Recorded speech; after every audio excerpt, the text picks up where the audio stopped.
Hello, can everybody hear me? Yes, sir. Okay, thanks. Yes, yes, sir.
We will wait for a few minutes.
Okay, I think we can start now.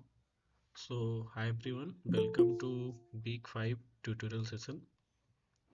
So, today we will talk about mainly two or three topics that are there, like dictionary, how to use that, and then we have we have different problems like uh, sorting, searching.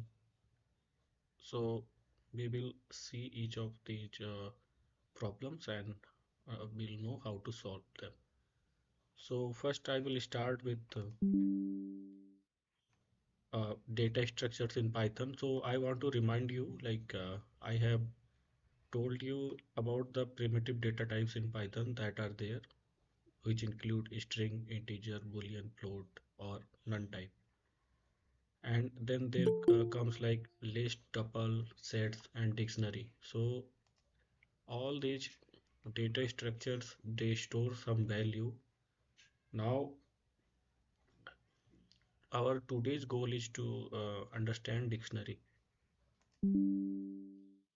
because all other type of data structures you may have learned till now, but a dictionary is the one data structure that I think you haven't learned yet. So I will start with this first question. So the question is, my array is equal to array, and that is I string I comma 1 2 3 4, and then there is a list of 1 comma 2 comma 3 3.0. So my question is, what distinguishes a list from a from an array in Python? Can anybody tell me?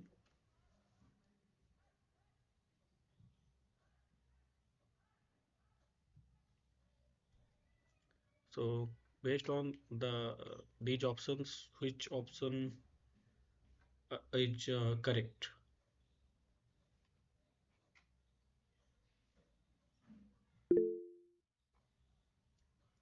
So Option C. option C. Arrays can only contain elements of same data type, while list can have mixed data types. So yes, option C is correct because what we are uh, what we are seeing, like in my array I have defined my data type as I, and that is indicating that integer. So all the values that are there in this list is integer. So if you try to store some other value, then it will give error. But in list you can store any kind of value. Here first one is integer, second one is a string, third one is a float. So that's why option C is correct.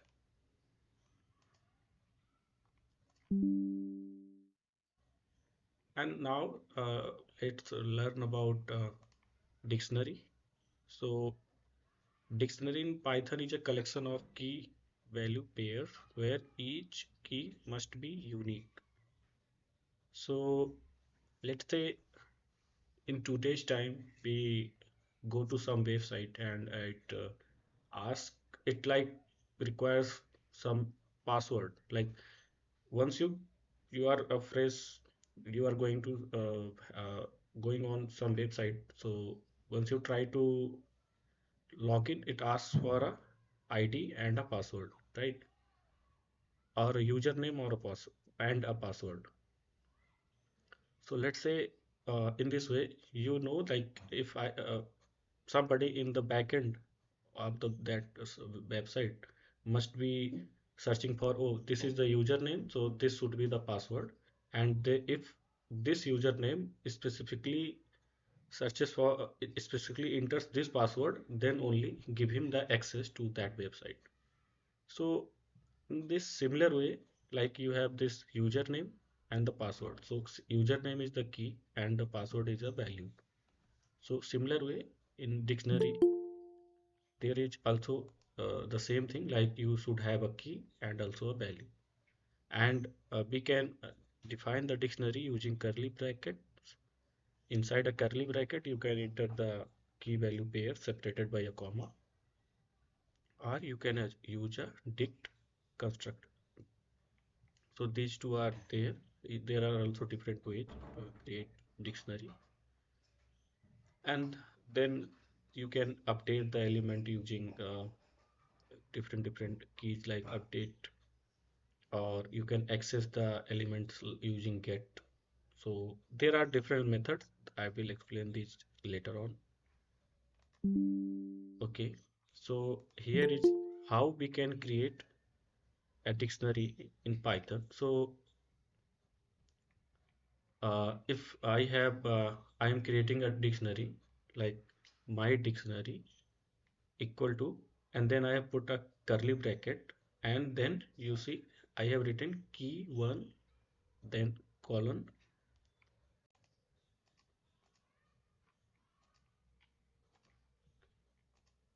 key one, colon, value one, and then I have put a comma. Then I have written key 2 colon 42 comma key 3 colon list 1 2 3, right? So here you can see like all the key like key 1, key 2, key 3 have unique name, but you can assign any kind of value. It does not have to be uh, a string. It can be an integer. It can be a list. So in this way, you can define your dictionary. So there are also other ways like using dict constructor, where you can write the syntax in this way. You put your key and then put equal to sign and assign a value, then put key 2 and put a equal to sign and assign value, and similar way. So there is also dict constructor. Using this, you can define your dictionary, and then there is this dict zip method. So in this way, what you do, you define your keys in a list. Then in a separate list, you define your values like value 1, value 2, value 3. Then you use this dict and zip constructor and put your keys in first position and values in second position, and then you access all the element. Okay, so then you use zip function, and then zip function just zips all these key and values, and then it using dict function you can define your dictionary. Now so if once we have defined a dictionary, so how we can access the element of the dictionary? So it's a simple, very simple. You just have to call your dictionary like we used to call the list, and then in square bracket we used to put the index 0 or 1 or 2 or 3. So here we don't put the index, actually we put the key, and the key is key 1, so the output will be value 1. And here in this dictionary, the first dictionary, so if we put key equal to 2, means key 2, the output will be 42 corresponding to that value. And okay, now we know like we can access the element of the dictionary. So next comes like in the list we used to modify the element value also. Like if something is stored at let's say index 10, and we wanted to modify its value, so what we used to do, we called that list and then put the index number and then equal to sign and that value. So similar way, you can also modify the value that is stored at key 2, and you can modify it like in the same way. But here, instead of putting an index, you are putting that key value. So keep this in mind, like you don't put index here, you put the key. You can also remove the elements. So there is different keywords del, and you have to put the key, and it will remove that key and also the value, corresponding value. And there is different method pop. So what it does, it actually deletes that key and the value, but it returns that value, and you can store it using some variable. And also there is this get method. So what it does, So you give the key and it searches in the dictionary. If it finds, then it returns that value. If it did not find that key, then it returns this default value. So it is used to avoid errors uh, in Python. So it's safe because if it does not, if your dictionary will not have any key that matches to the key that you have entered, so it will return a default value. So I will show you how we can define a dictionary using uh, in Spider Notebook. So let me open that. Hello. Yes. Sir, what does that pop function do? So pop function, it actually removes that key and value pair from the list, but it returns that value that was stored with key. Sir, can you show an example? Yes, I will show. It's definitely. Thank you, sir.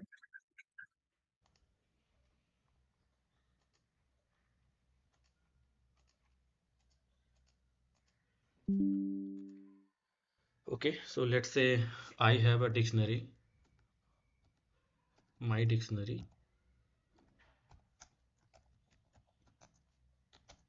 You guys are seeing my screen, right? Yes, sir. We can see. So let's say I have defined this key one and the value is hello.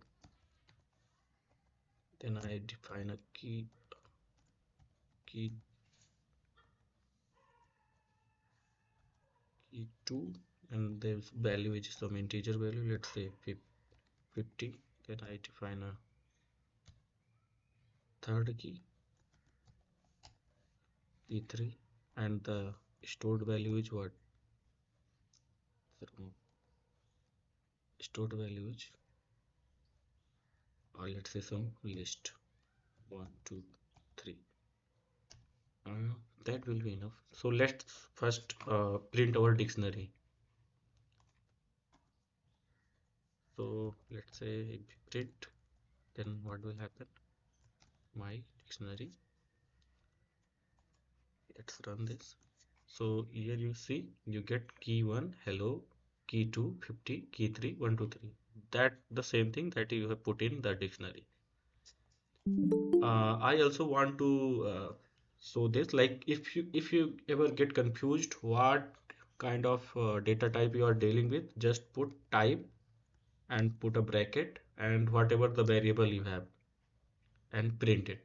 So it will tell like what the type of that class you are dealing with. So it's a dictionary. You can clearly see it's a dictionary DICT here, right? So this type actually gives what type of data type you are dealing with. So you can use that. Now, so okay. So first let us see how we can call something. Let's say I am storing, no, let's say we print something. We print my dictionary. Let's say we want to get the value that is associated with key 2. So what we will do, we will put key 2 here and run the program. So you see the associated value gets printed here. Now, if this is the case, now we know like the associated value is printed. Now, if I want to modify that value, so what I will do, I will put, I will call that value using this thing, using key to index in the dictionary, and then I will put something else there. Now I will modify the value here. This 50 will change to 100. So if I print my dictionary key 2, it should give us 100. And yeah, certainly that is the case. Like it is giving us 100. So now if we want to print our dictionary, now let's say we want to print the dictionary. Let's say what had happened to that dictionary after this operation, like after this change. So we will put my dictionary and then enter. So you see it's the key 1 hello, key 2 100, key 3 1, 2, 3. So this value has been changed. Now, what will happen if I delete something from the dictionary? My dictionary delete, delete I have used, then I want to delete key 2. So what will happen? Okay, there should be no out, okay, this output is due to this, but now we have deleted key 2. Now let's print our dictionary. Print my dictionary. So you see, I have this key 1, hello, key 3, 1, 2, 3. So this delete keyword just deleted that key and the associated value. Now, what will happen if huge pop? So let's say value equal to my dictionary. I'm deleting all this, so we will have this fresh dictionary, right? Okay. So now I want to use pop dictionary.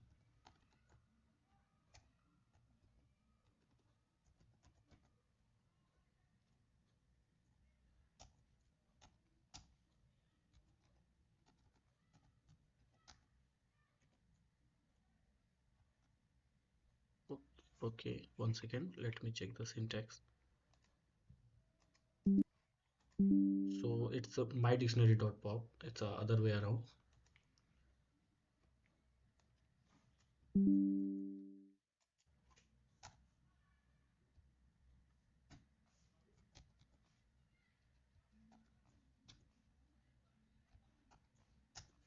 Okay. So if we run this, so we are expecting that it will delete this key from here and this value will be stored in this value. So we want to print both the value equal to,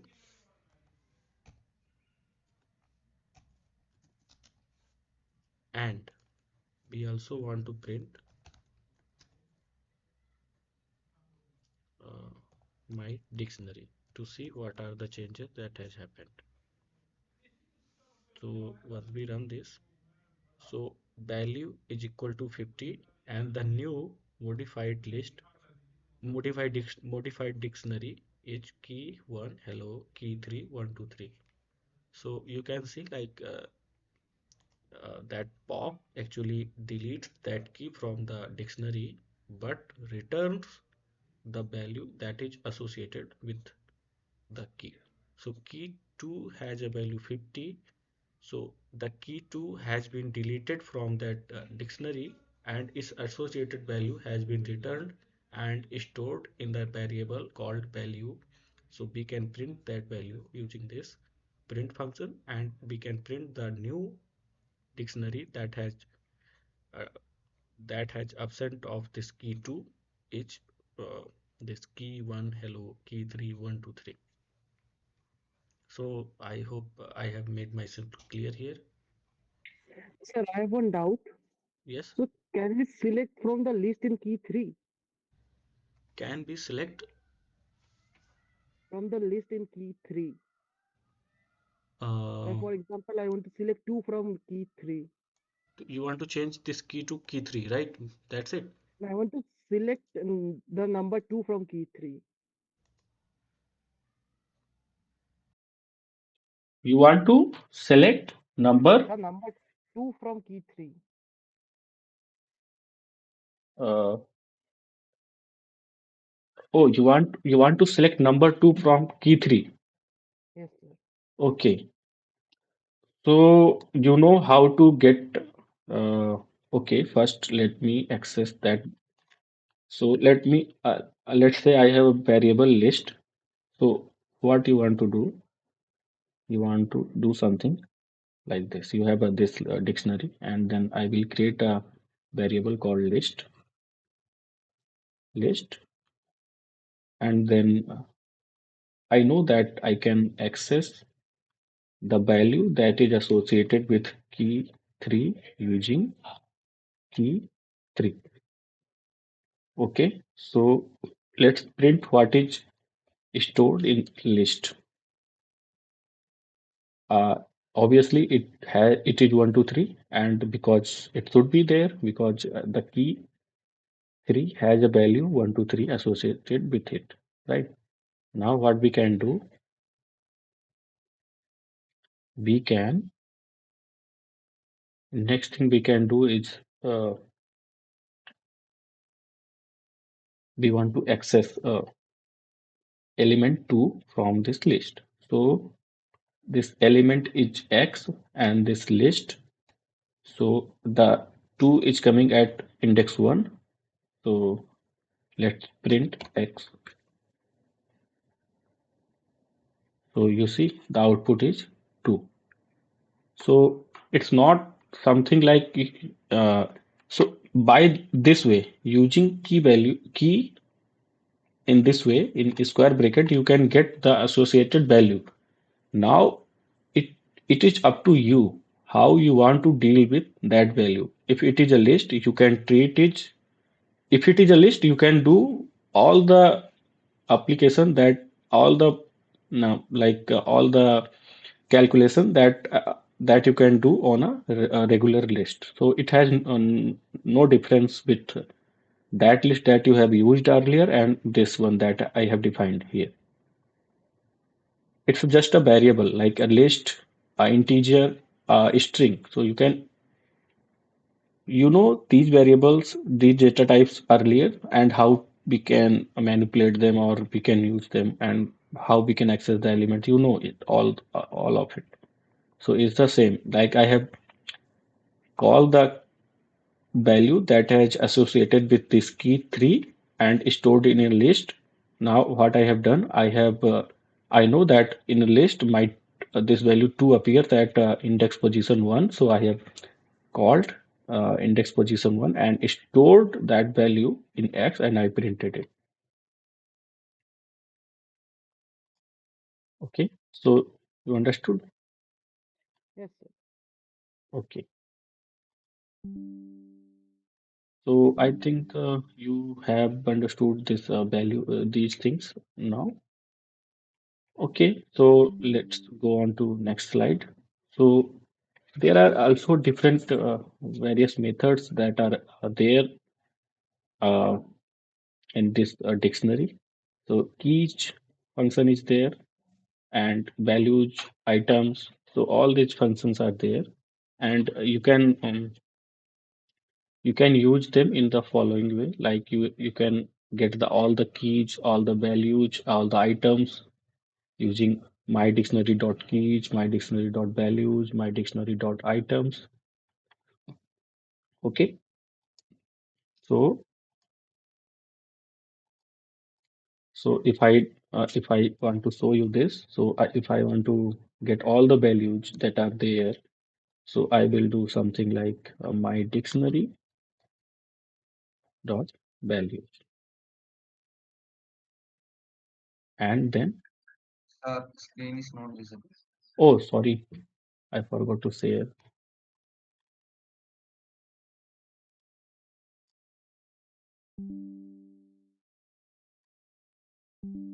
So if I do like this, so you can see I will print the values. Okay, this value, and you can see the dictionary values are hello, 50, and 123, and they are returned in a list. So these things are stored in here, but they are written in a list. We can also print what is the type of that values function returns. So we can type value, and here we can see it's a dictionary values. It's a class of dictionary values. It's a different from dictionary. In similar way, you can call for keys. So my dictionary dot keys, and here I can put what are my keys, and we can print it.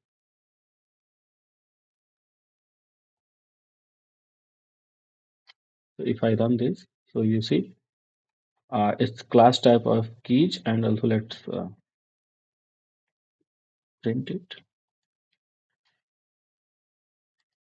So it's dictionary keys, and it's the key 1, key 2, key 3. So these are the keys that are present in my dictionary. We can also use something very similar to this, which here, which is uh, items.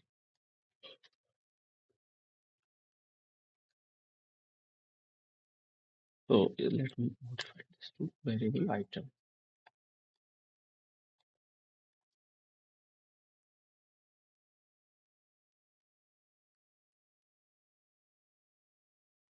So you see, like in the dictionary, so the items are written inside a list, but the key value pairs are tuple, like they are inside a small bracket, and they are separated by a comma. So key value pairs are returned using items, my dictionary dot items, but the return values are tuples. So these are the methods that were there in my dictionary.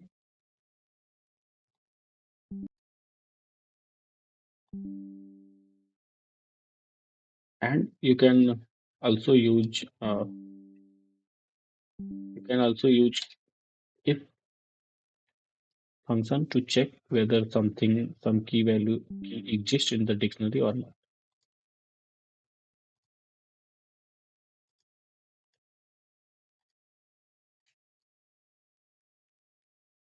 And you can also use a nested dictionary. So a nested dictionary, I can show you. Here you can see we have a curly bracket, we have a key, that is outer key, then we have a semicolon, then we have a curly bracket again, and then we have an inner key, then a semicolon, then a colon, sorry, not semicolon, it's a colon, then we have an inner value. So outer key has a value that is a dictionary, and in that dictionary there is the inner key that has this value, inner value.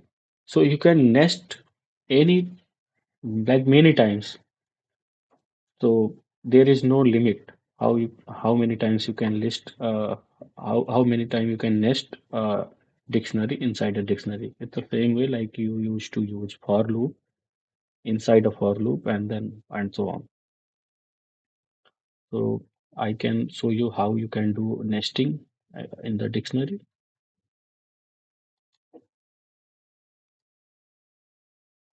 So if I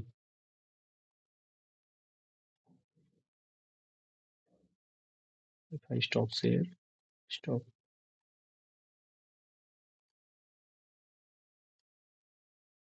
if I share like this, so you can see my screen, right?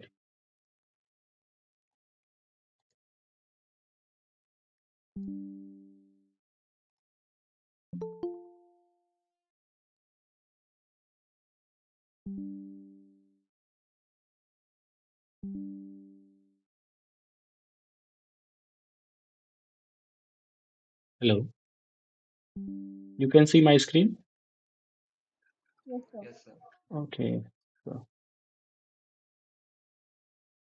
are you seeing a multiple screen or just a single, like Mul- Multiple. multiple? Okay, so it is not going to work.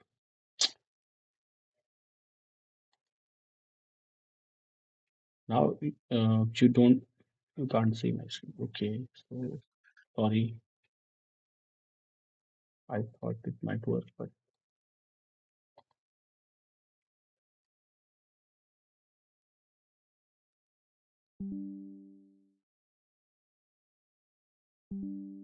okay. So I was telling about this nesting of list, nesting of dictionary. So let's say I have a dictionary called my dictionary, and I have written some key outer, that is, and it has a value, and that value it's itself a dictionary.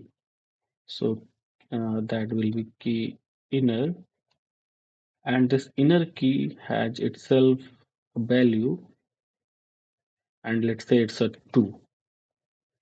Now, if somebody asks how we can access this 2, so we know first, like we can have a value that is associated with a key using uh, this this method where you put that key outer inside a square bracket.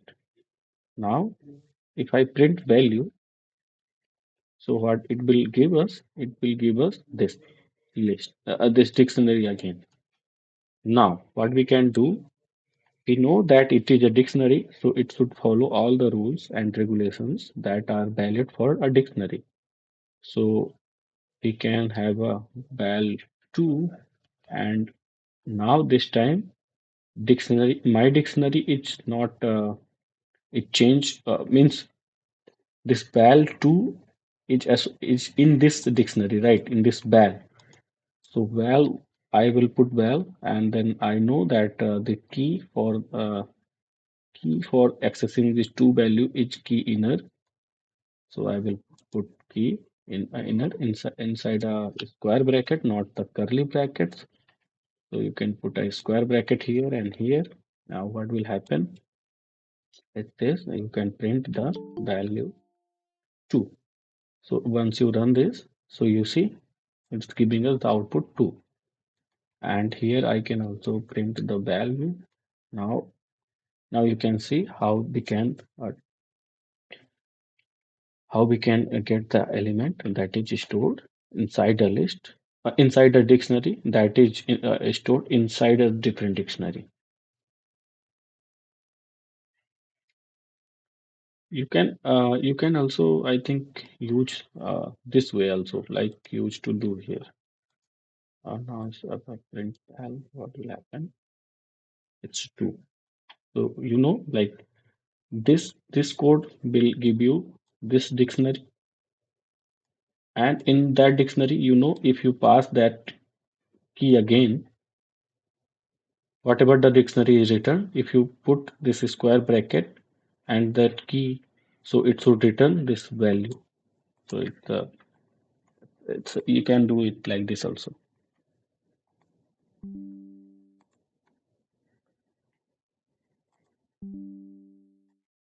Okay, so I will move on to my next question. So if I have a dictionary, so what will be, I have a dictionary that is apple colon 5 banana colon 3 orange colon 8. So what will be the output of my following code? Print my dictionary banana.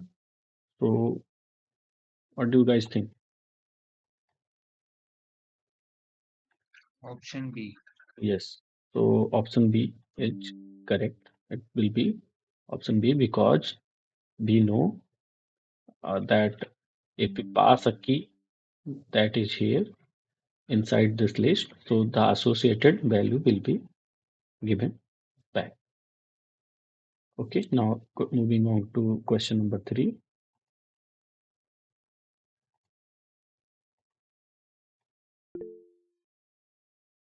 So moving on to question number 3. So this I have already, I think, told you. So it should be uh, what should be the answer?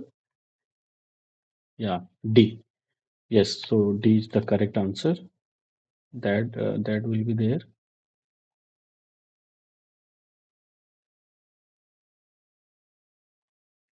Okay. Now moving on to next question. So question number 4 is, which of the random experiments from the option the code represent?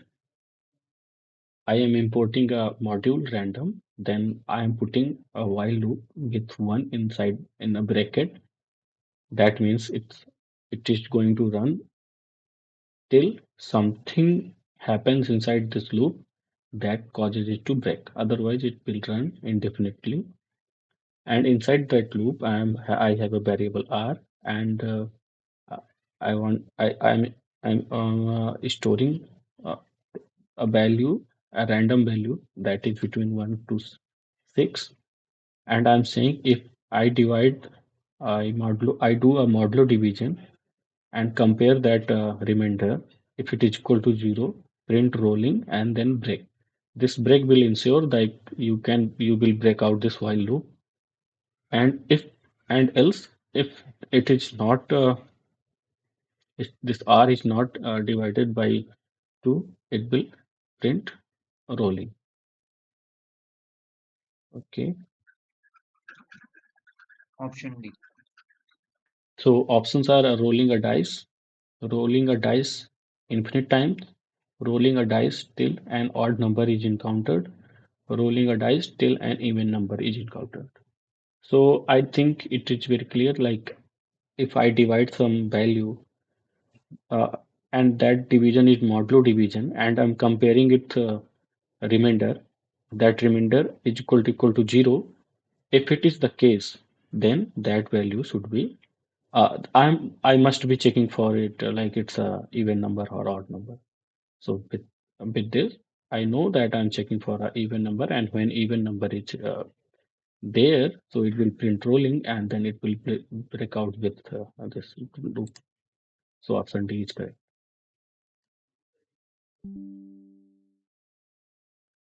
Now, next thing is Monty Hall problem. So uh, Hall problem has this statement like so.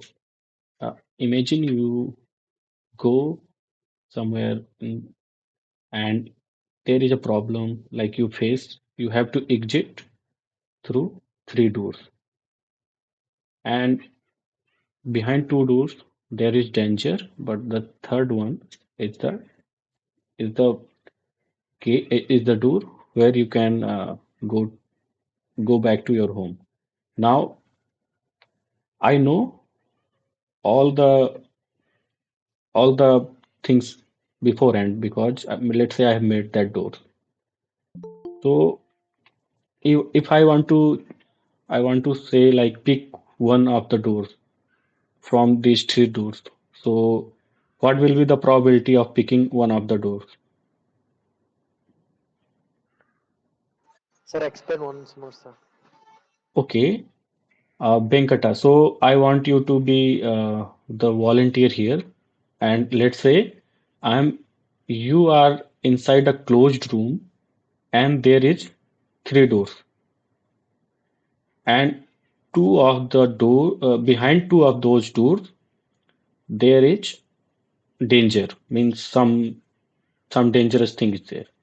Okay, and the third door is your way out of from that room. Now I'm asking you to choose one of the doors. Okay, so what is the probability that you will choose one of the doors? 1/3, sir. 1/3. Yes, it's correct with 1/3.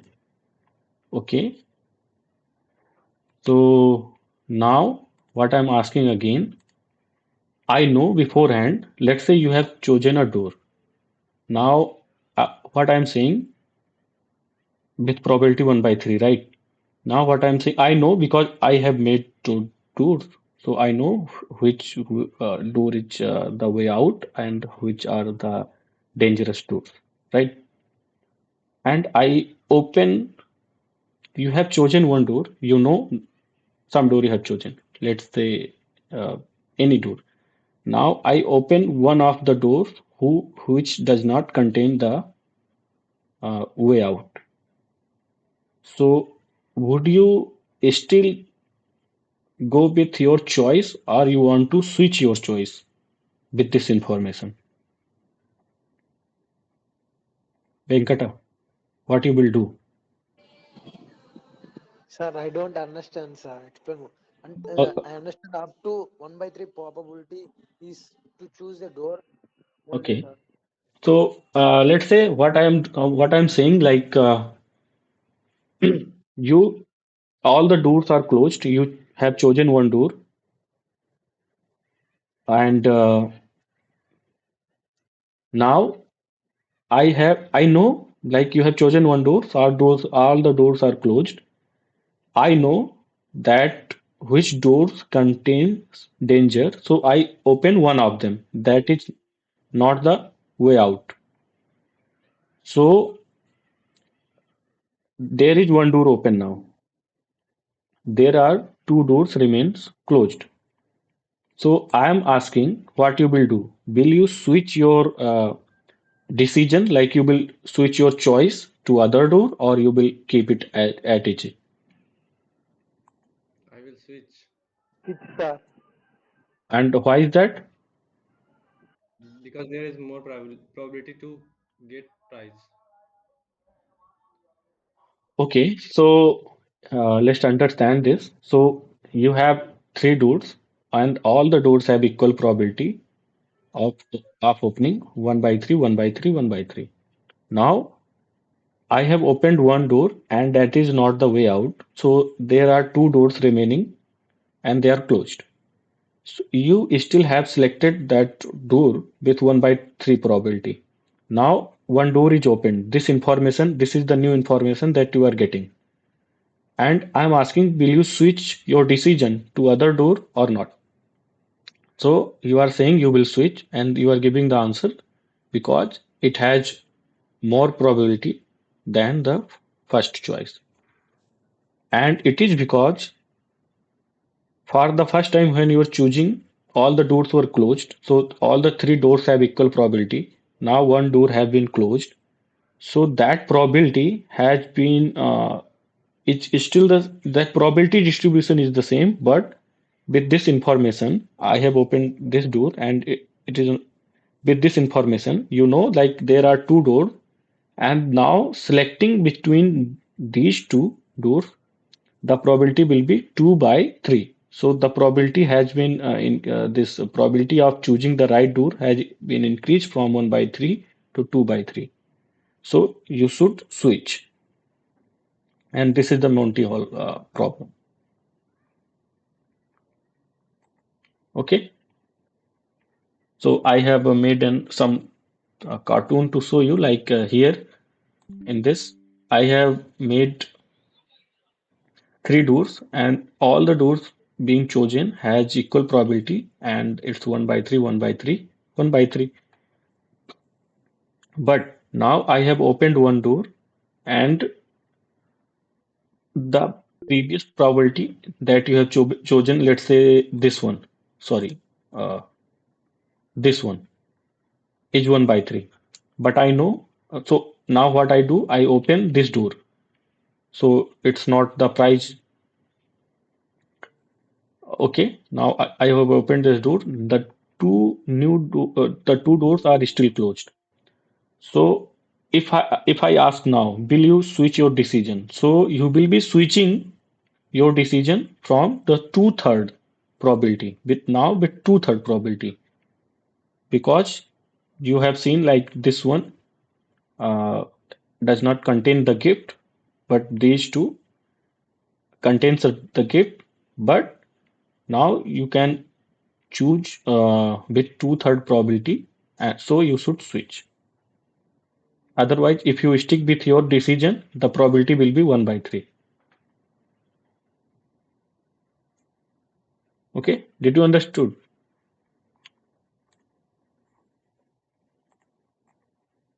yes, sir. Okay,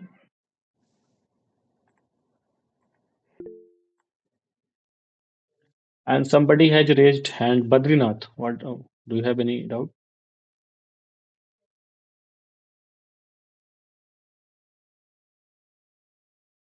Hello.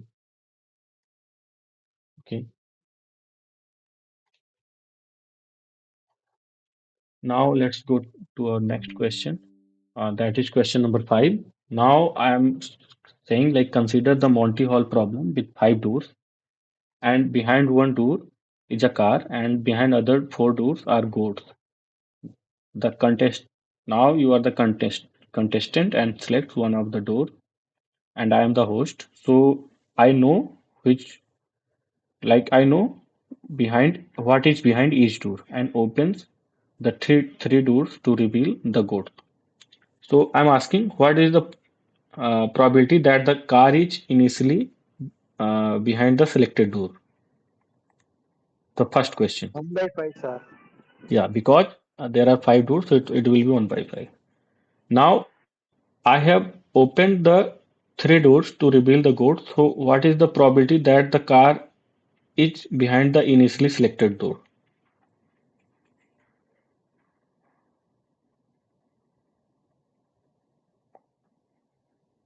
Uh, 1/5.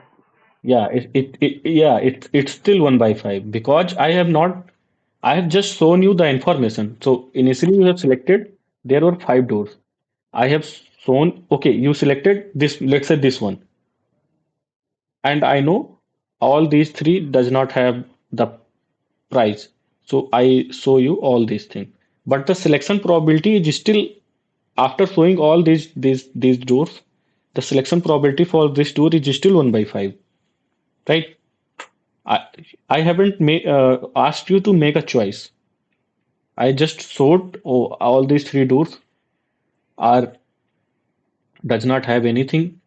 So, but you have the selection probability of that door, this door, is still one of the 1/5, right?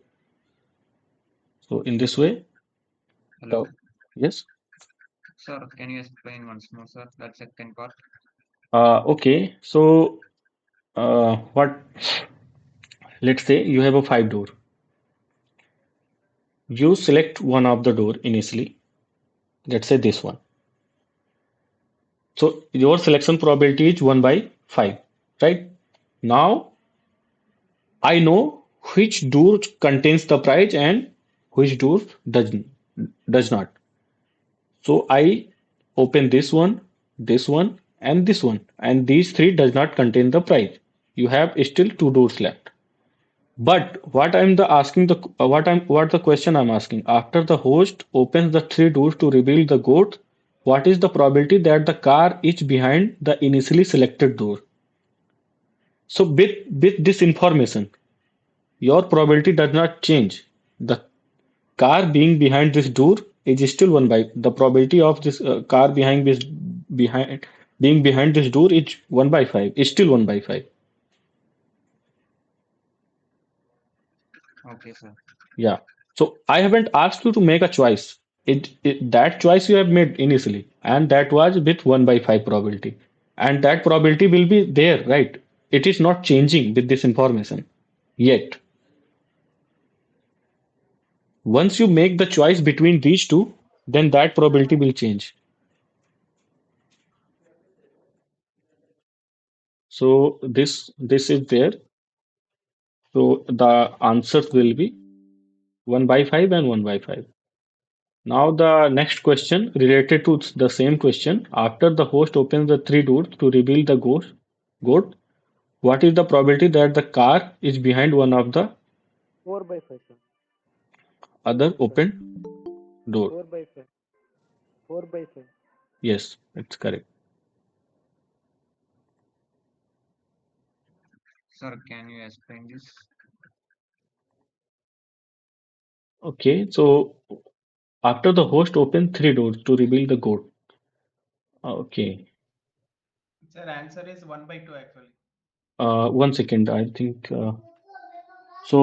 You have initially 1/5 probability, right? Now I have opened three doors, and then I ask you to make a choice.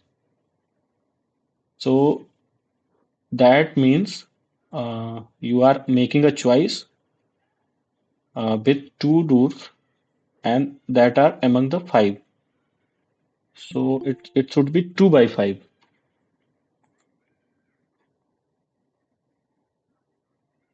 Sir, the question is what is the probability that the car is behind one of the other unopened doors? So unopened doors is only two. Yeah,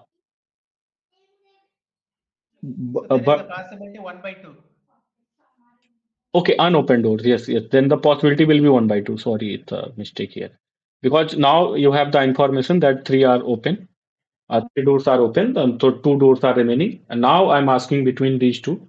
So the possibility will be 1/2. because you have the information that three are open. So it will be 1 by 2. Yes, unopened. Yes. Okay. So sorry, it will be 1 by 2. So now question number 7 is what does the following code do? So I have created a list and I'm like using a for loop and that goes up to this length of this list. Then I have another for loop that goes from 0 to when n minus 1 of this length of this list minus 1. And I'm saying if Lij means jth element uh, is greater than this j plus one one element, then what you do? You assign this jth element to li jth plus one element, and the jth plus one element is assigned to jth element. Means I'm saying if this is the j element, it is jth plus one element, and if this is greater than this, then switch the values. And this is what is happening here with this code. So if I pass a list uh, here, that is 10, 100, 20, Yes, 40, sir. 50. So what will happen? So the options are the sort the list in ascending order, sort the list in descending order, no change happens in the list, none of the above. Option A, sir. Yeah, Option A. so option A will be correct because it's a sorting the list, and I think this is very famous. This is bubble sort as a ascending method. So let me show you guys how you can do this sorting.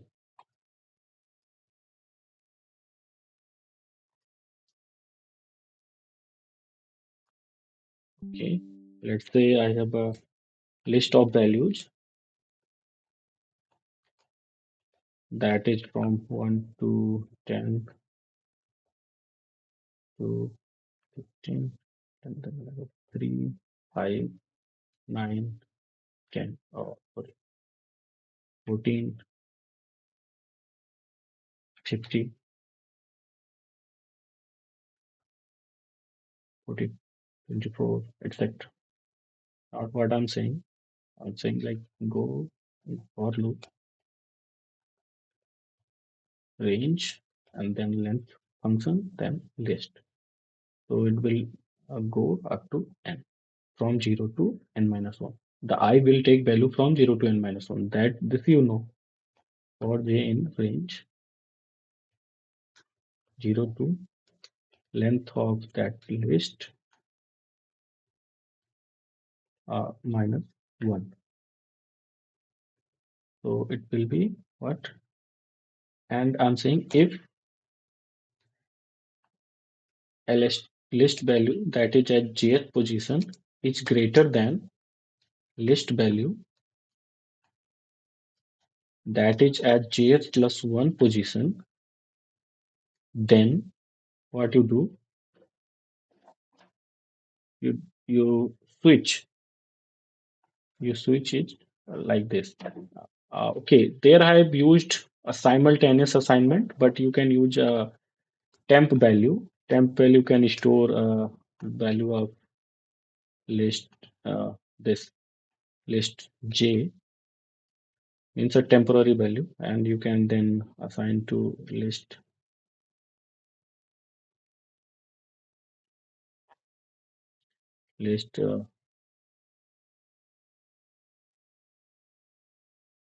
sorry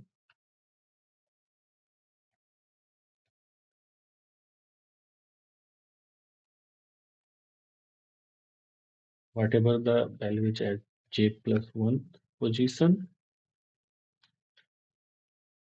Then what you can do, you can assign this list at j plus 1 is temporary.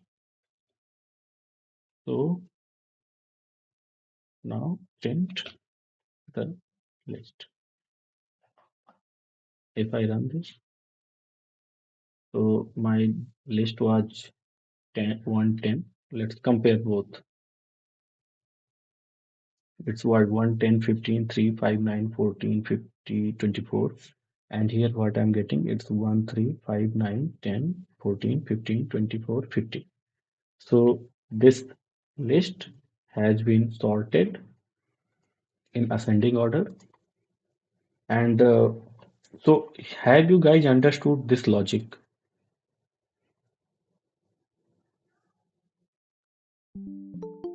Those who haven't understood, you can ask.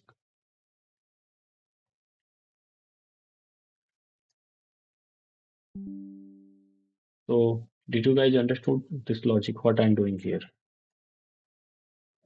Yes, sir. So let's say I want to also show you something here. So I have a function import matplotlib dot pyplot as plt. So it's the plotting library in Python. Now I want to plot this list. Plot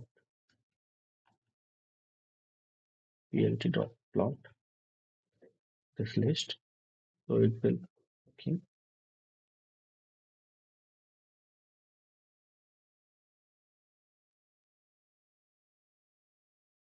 Yes,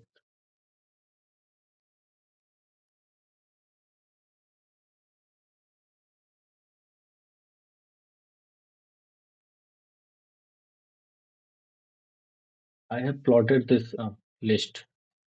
So initial list you can see at the 0th position is 1, then at 1 is 10 and all. So this list is not sorted yet. Now what we will do, we will print, we will plot this list again and again.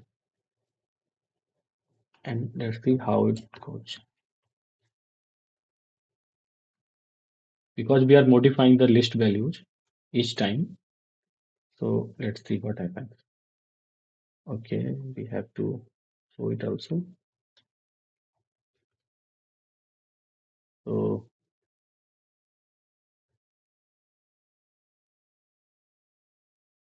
you see how this list is being sorted. It's okay. I can import time also. Import time.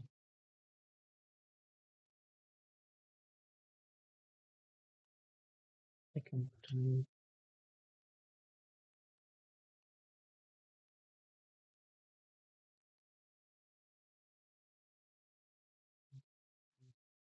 Time. Sleep for let's say 1 second, so you can see it easily. So what I'm doing, I have a initial list. This one, it's unsorted. Then what happens? These two switch position, then these two, and then these two. Now again, these two switch position, these two, and then these are sorted again. So it is not doing anything. So the list has been sorted now. Okay, and it is keep on going for each element, and it compares this. Now it's not sorted yet because you see this element and this element and this element and this element,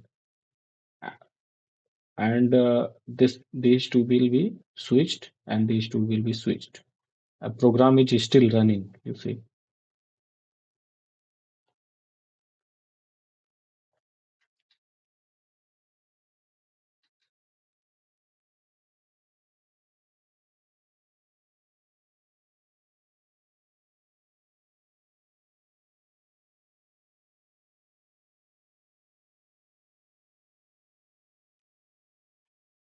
I think I put a lot of big time, but let's see we can wait.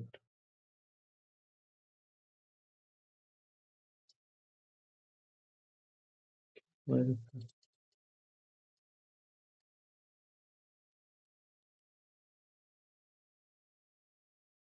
1, 3, 5, 9, 10, 14, 15, 20, 4 and 15. Okay.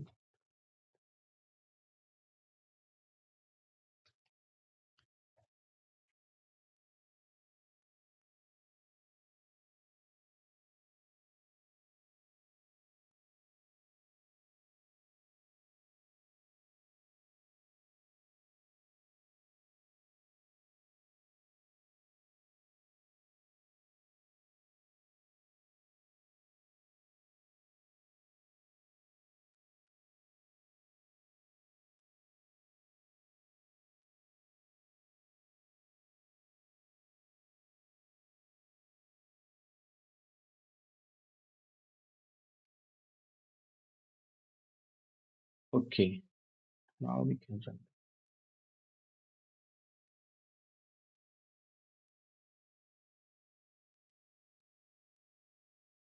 These two values are not sorted yet, and these two.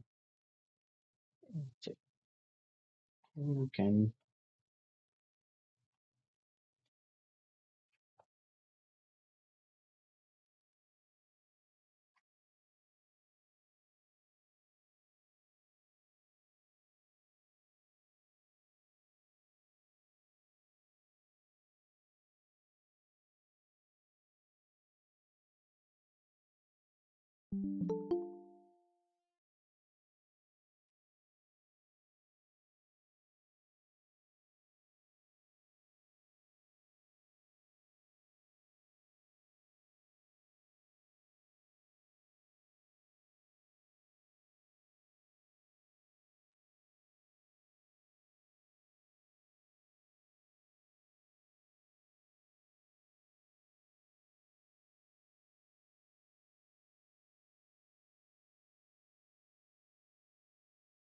Okay, now it's sorted.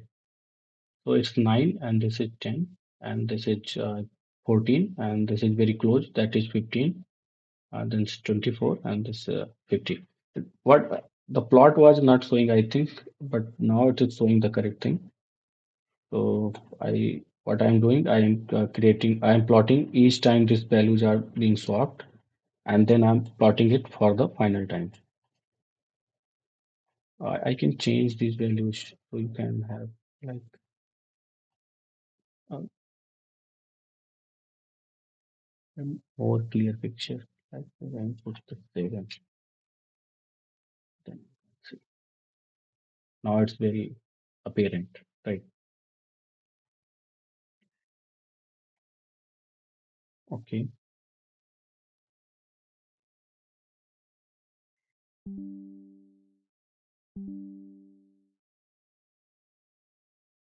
So now we come to this rock paper scissors game.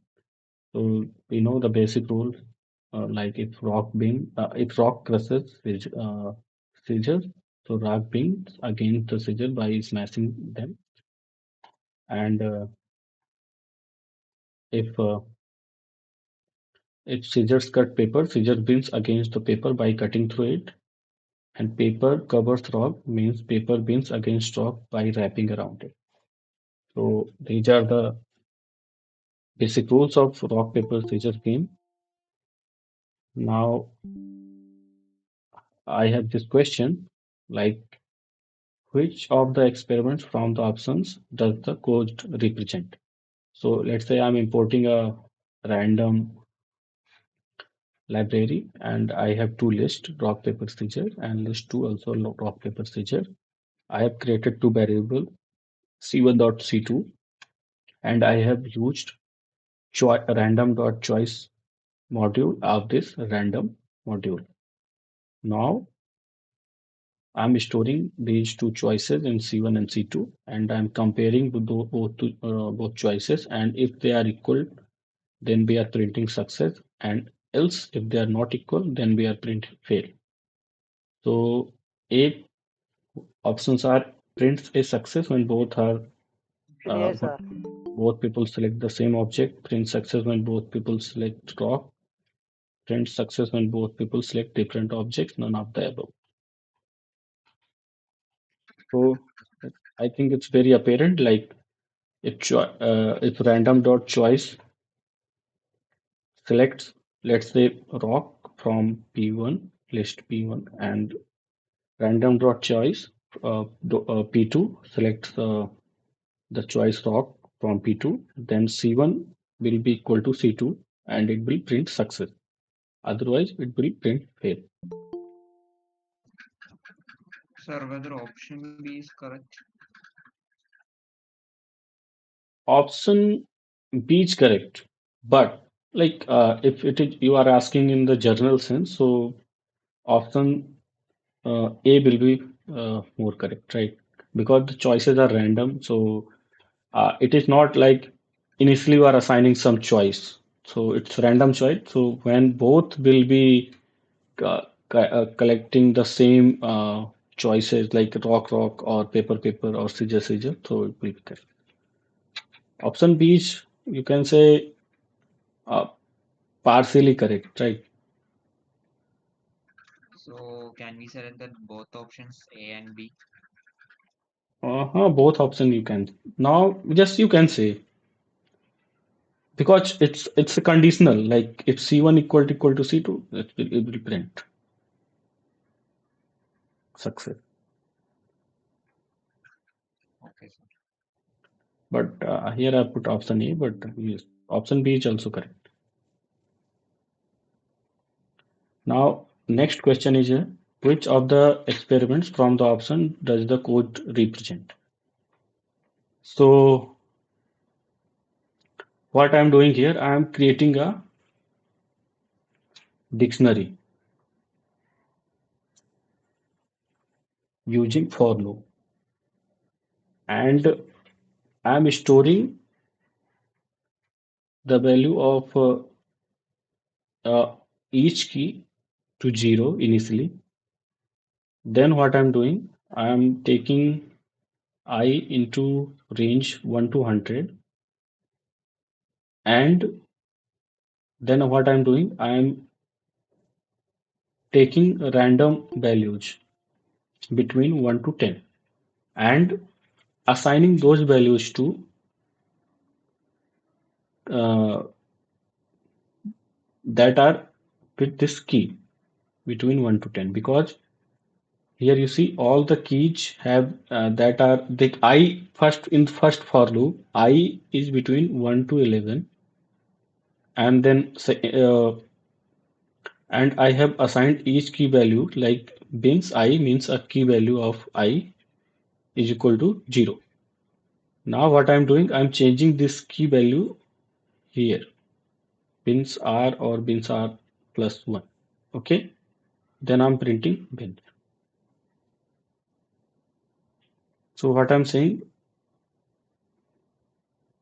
so what I'm saying, like options are placing 100 bins and then throwing 10 balls randomly in these bins, placing 10 bins and then throwing 100 balls randomly in these bins, placing 10 bins and 10 balls, then throwing 10 balls randomly in these bins. None of the above.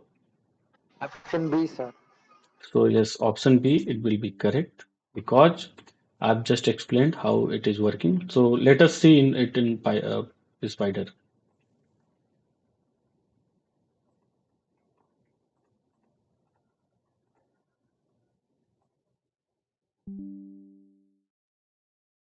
Okay, I'm importing a module random. Then what I'm doing, I have defined an empty dictionary. Then what I'm doing for I in range 10, I'm printing, no,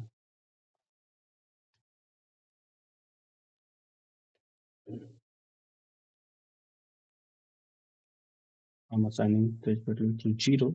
Now let's print that thing. So you see, so it's start from key 0, key 1, key 2, key 3, key 4, key 5, key 6 up to 9. And then all the values assigned with each key are zeros. Okay. Now, what we will do, we will have 100 balls. So we can go for range and 1 to 100, 101. That means exactly 100 balls. And then what we are doing, we have some random variable. So some variable that stores a random value, and that is an integer between 1 to 10. Then what we are doing, we are we are choosing a random key from that dictionary, using, because R is random, so this key is random. So that means the choice of any key like 3, 4, 6, 7 is random from this dictionary. And what we are doing, and we are saying like whatever is the previous value of that key, add value R. No, add value J. Plus one, sir. Oh, sorry, add I value plus one. plus one. Yes, plus one to that uh, value, and that's it. Now let's print our bit. Something is wrong. Okay, key error. So it should be from 1 to 9 because it goes from 1 to 9. So you understand why it was giving error. In range function goes up to that value and stops. It does not cover that value, but random int function it covers both this limit and this limit also. So 1 and 9 will have 10. Okay, so we can okay.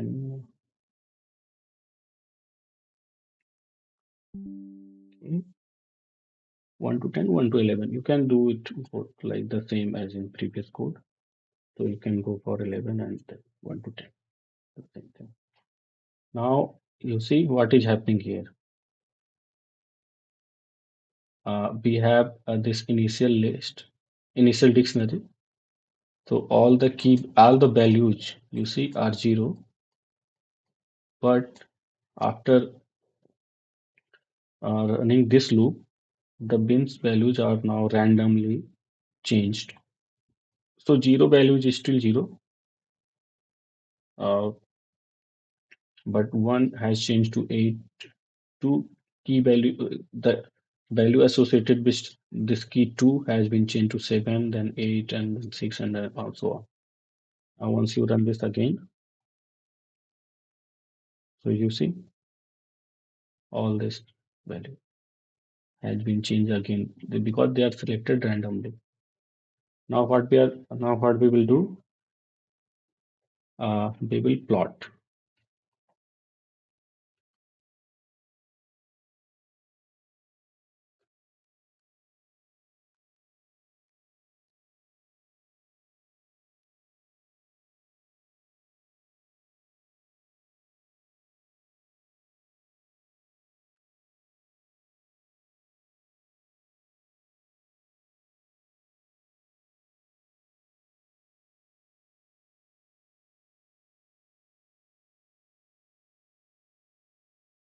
Okay.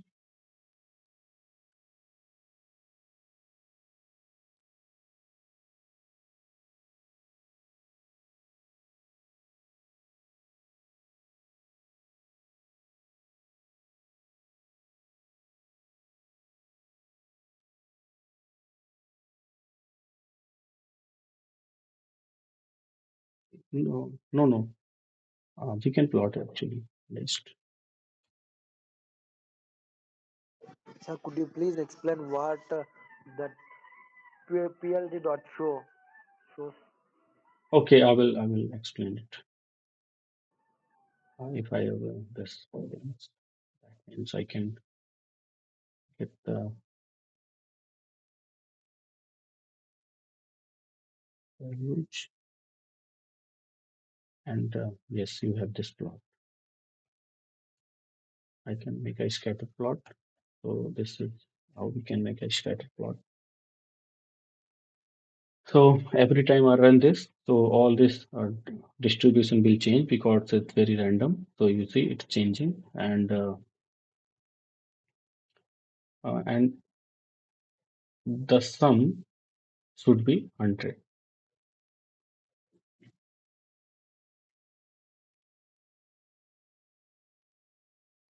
Okay. Uh, so you understand like how this random function is working and how we are assigning how we are making a dictionary using for loop and then changing its value using uh, using just adding some value, and then we can plot. Actually, PLT dot so uh, used to separate two plots from each other, and also to show this plot in plot pane. It can like spider automatically shows this plot in plot pane, but let's say you are plotting two plots. Let's say I have a plot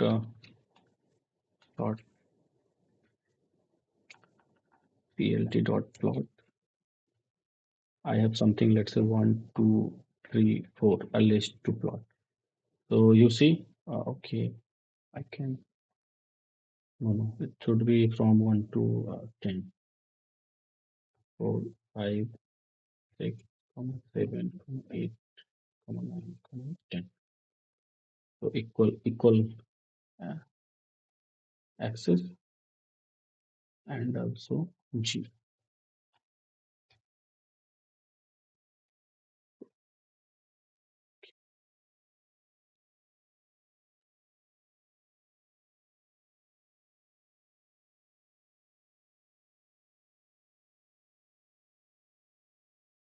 And now I will make it also a scatter plot, but I will make this red. So you see, this is my first plot. Uh, this this is straight line because whatever this 1, 2, 3, 4, 5 up to 11 has values 0, 1, 2, 3, 4. That's why it's a straight line. Now what PLT? Now you can see like this plot and this plot. They are plotted in the same plot right here. But if I use PLT dot show in between, then what will happen once I run this?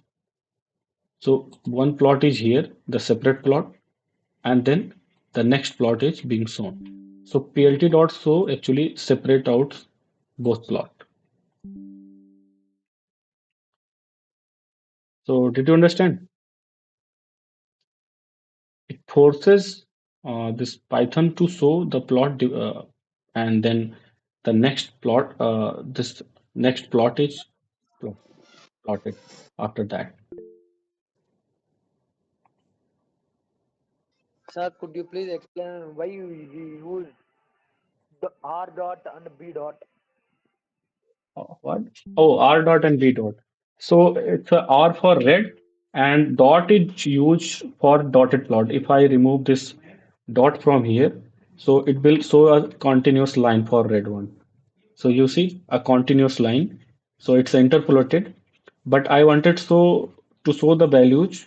So I used a dot decorator. So it just shows dot. And it's a B for blue or for red. You can use G for green. So it will show a green dot and B for blue. You can also use stars. You can make a star here. Like here, you have a star. So and you can also, I think, make this dot dot. Hopefully it should work. Yes, you can also make a dotted line. Okay. So all these are decorators. So Okay, sir. yeah, I will someday I will explain how this PLT dot PyPlot library works.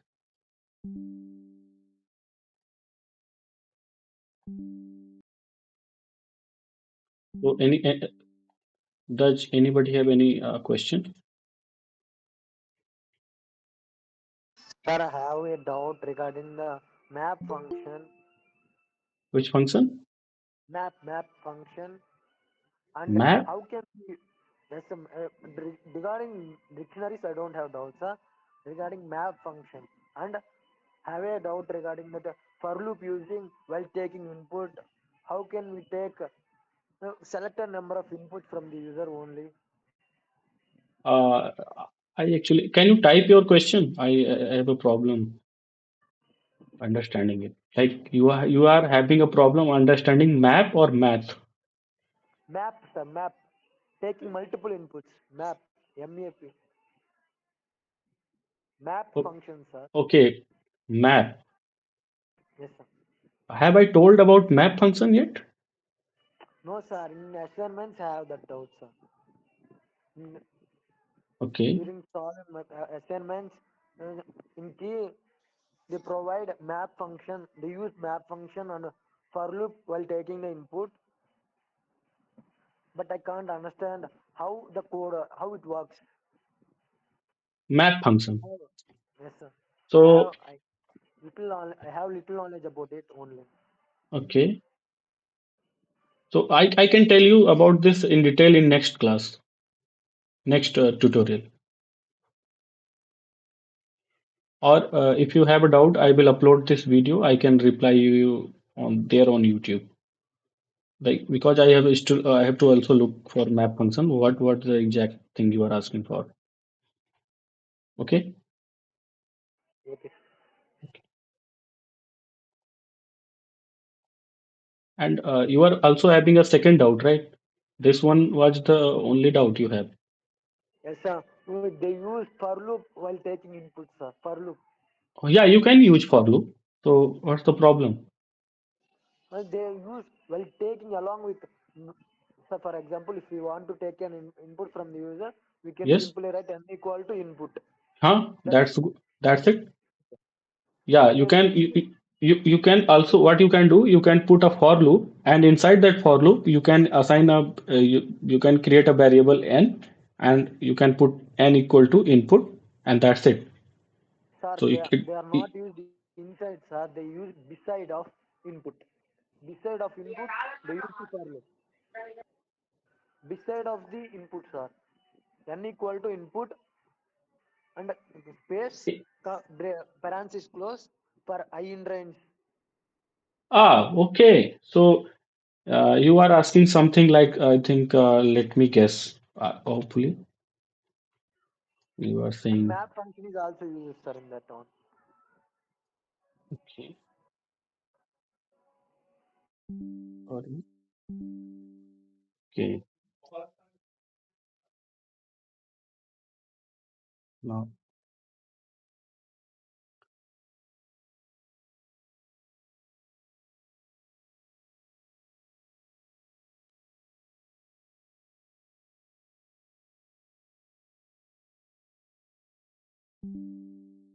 so you are saying like they were taking input in a for loop for I in range, let's say 2 or 3 by I in range.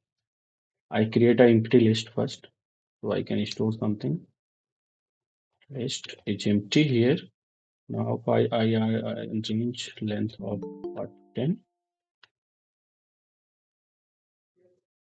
Print I. Sorry, I can assign integer a length. So it's 10, but let's go for 3. Suppose you want 2. Now I have a n. I put input and close this. Then what I say, I like n dot append. No, list dot append, and that is appending n. Okay, once I run this, so it's asking me for an input. So I give 1, then enter, then 2, then enter, then 3, then enter. Now once it's done, I also want to print what is the output. What is the list? What I have stored in the list. So run this again. I will enter 1 in 2 and 3, and once I enter this string 1 2 3 inside the list. Okay, but I think you are asking for something like uh, what you are saying, like they have defined input, let's say x input, and this, and then they are saying something like this for I in range 3, this way 1 2 and 3. Okay, it's printing this. Okay, then again 1 2 and 3. Okay, let me remove this one, and I will print x. Now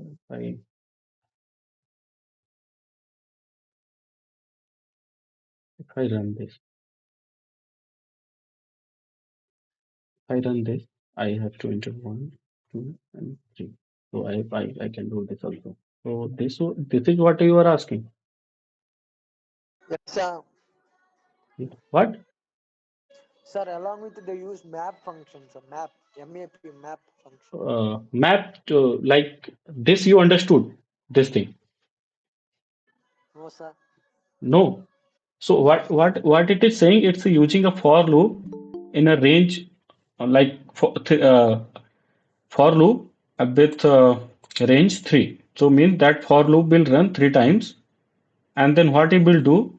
It will ask input from user 3 times, and whatever the input that user will provide, it will be stored inside a list.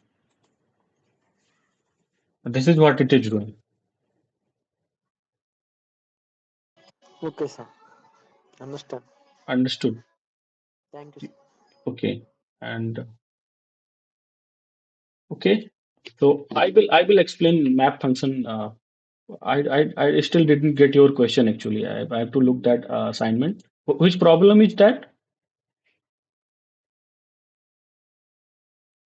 Hello.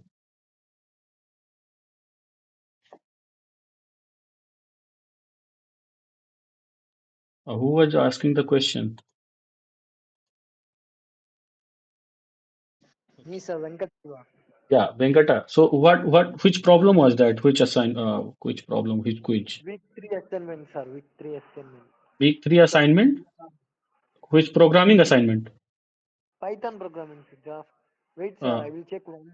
And okay, check inform. and write in the chat box. Okay, sir. Okay, next I will say this. So our next question is plot the following. Okay, what plot does the following code generate?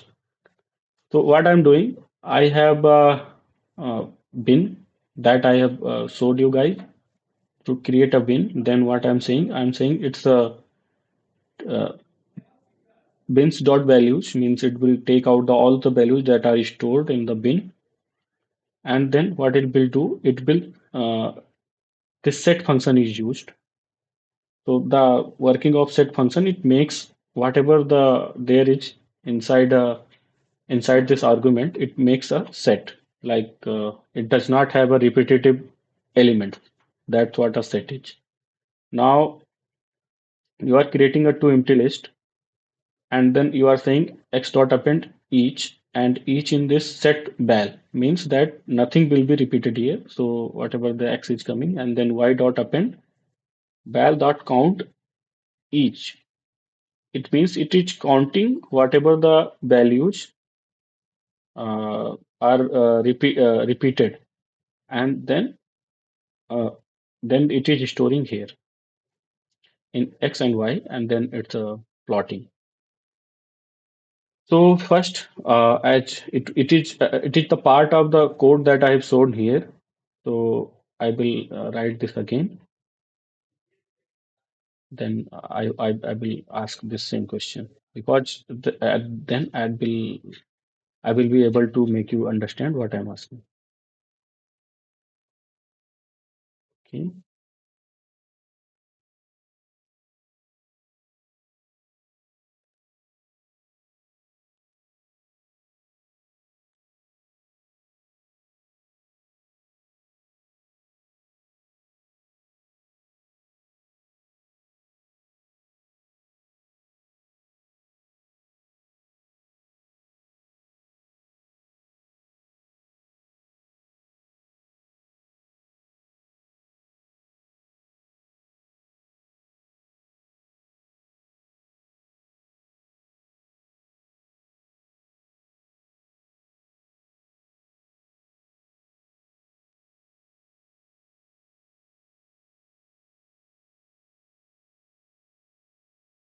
Uh, wait.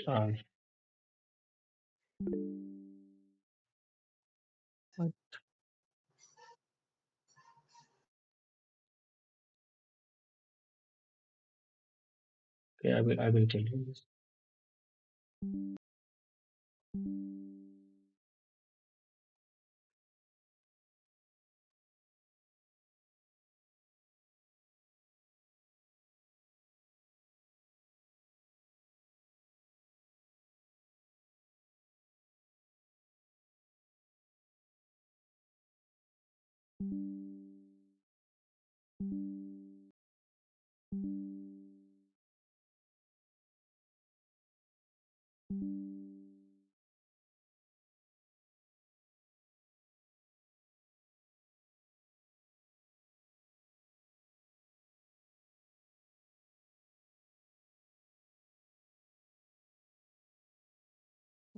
Okay, some problem is here. Somehow.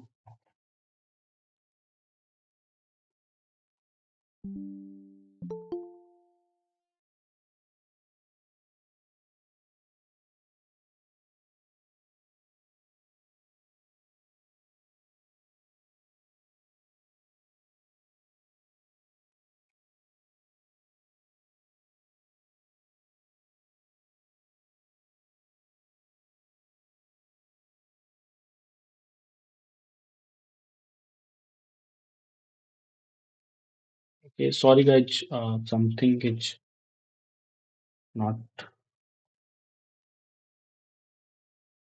coming up. My spider is giving me some problems.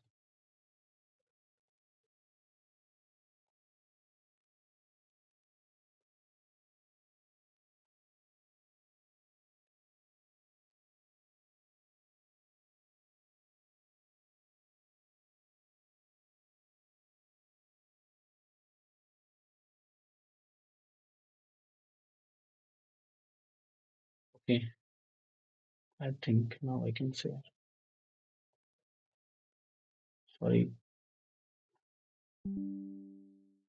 Okay, so I had a bin and that was empty, and then I created using for loop 1 to 11. What I done, I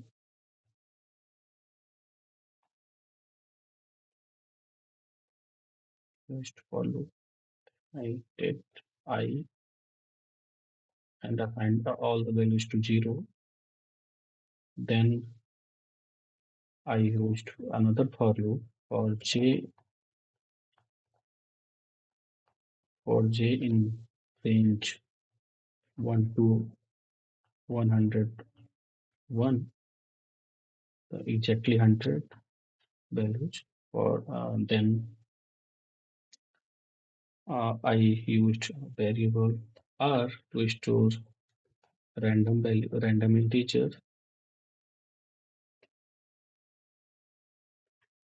that are between 1 and 10.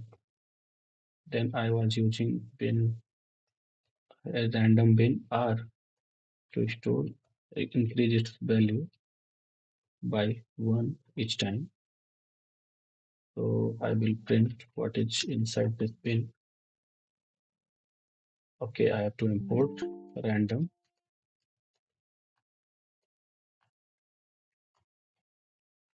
I'm importing random. Okay, so this is my values. 0 has 0, 1 has 11, 2, 10. All these values are here. Now what we are doing? Uh, we were discussing about okay, storing that bins values in a val variable and then creating x and y, and then making a set of val.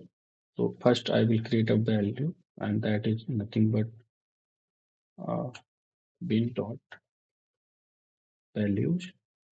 So if I print what is val, print val, so it will be nothing, it will be dictionary, but all these values will be here. Okay.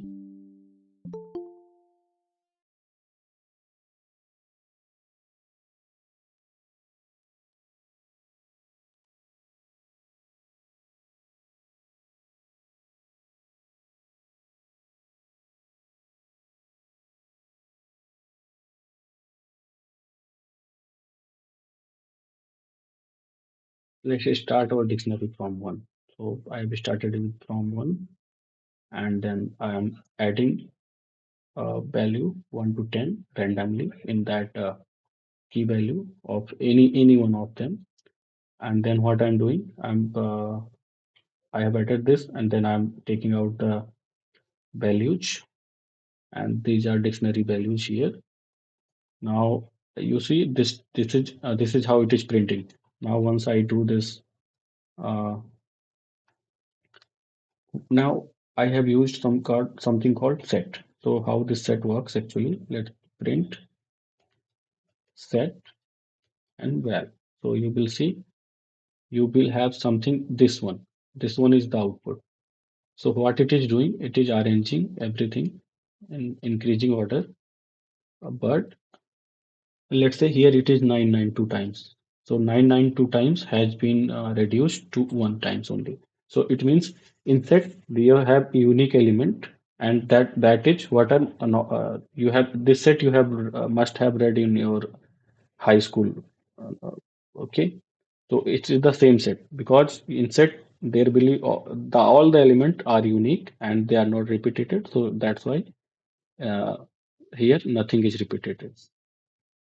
So now what I will do, I will create an empty list of x, and I will create an empty list of y, and then I again. So till now you understood that I have we have this list where all these values are. Okay, we have this list where all the values are stored with a key in this list randomly. Now we are we are for each in set. Set what? Set value. We are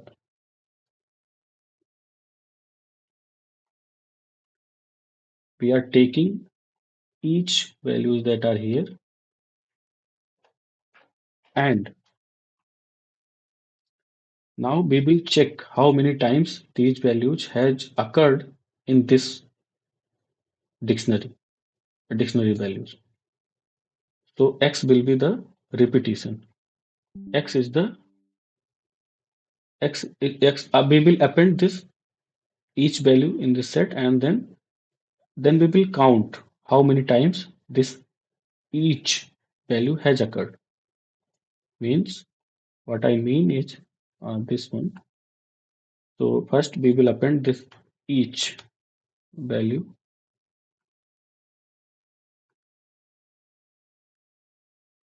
each in x, that is empty list. Then what we will do, we will append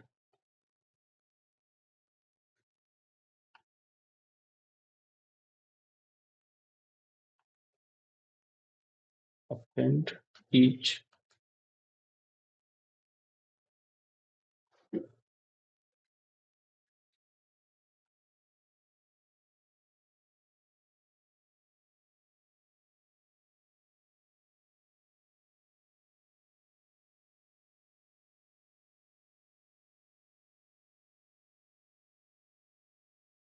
So this will count the occurrence of each in this bell heap. Okay. So bell is what? It's nothing but the values. So and you see in values like nine occurs two times. Okay, seven occurs also two times. So it will count how many times this values are repeating, and each is what? Each is set val means that it will be 6, 7, 8, 9, 10. So it will be appended in x, and how many times these 6 appears in this one will be appended in y. Okay, so I will print uh, each comma val dot count and each how many times it's appearing. Okay, I am getting an error. So it's saying dictionary values object had no attribute count. If it is so, what we will do, we'll change this val to list, and then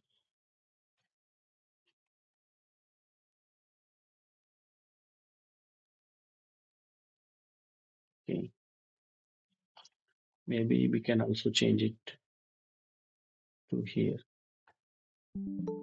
list,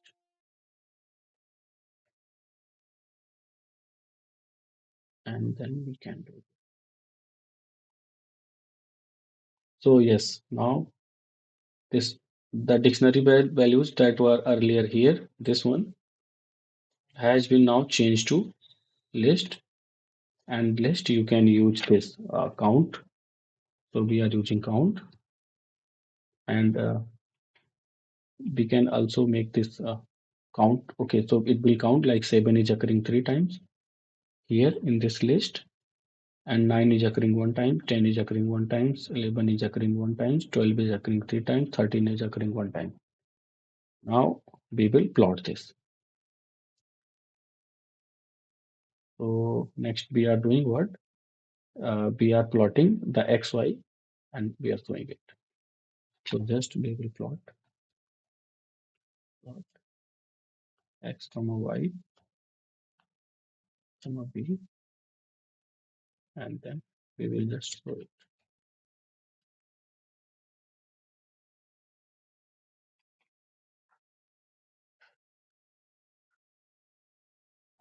Yeah, we have to import it. Uh, import matplotlib dot pyplot HPLT.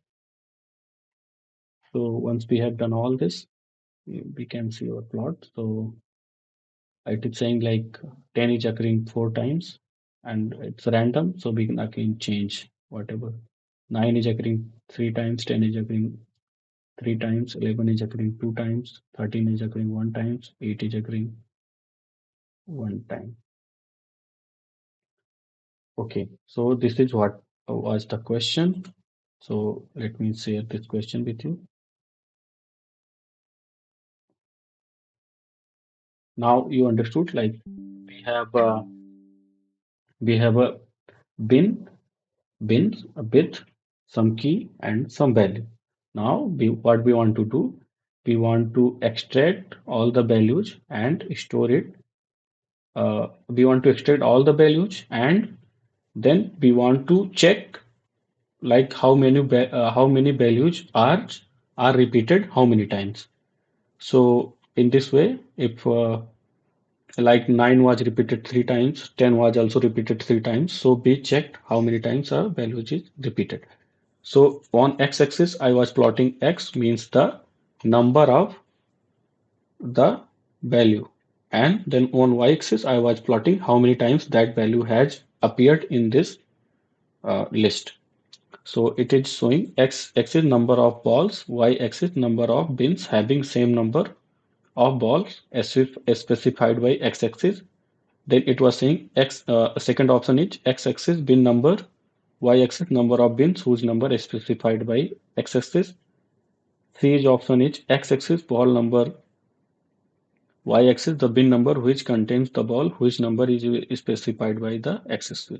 And then D option is none of the above. So like we have seen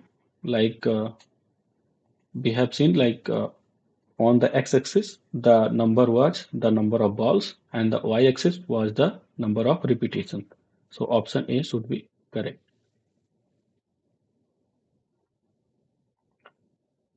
So did you understand this?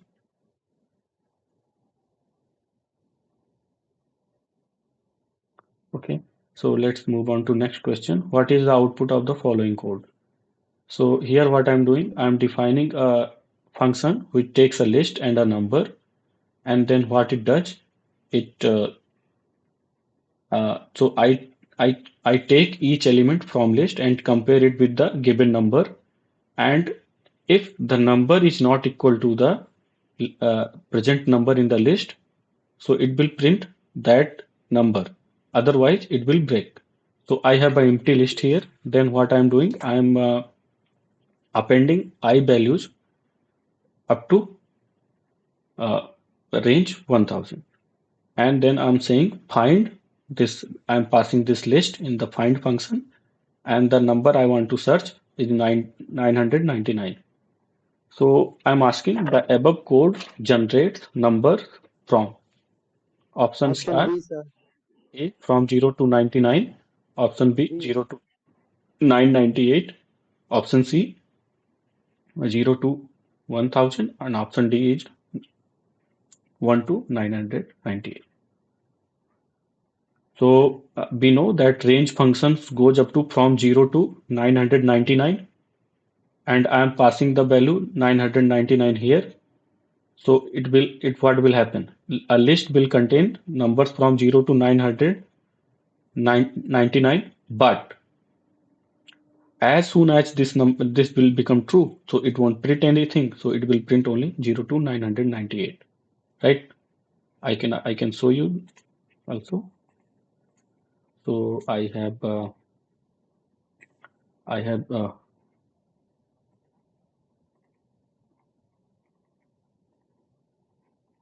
I'm defining something called find.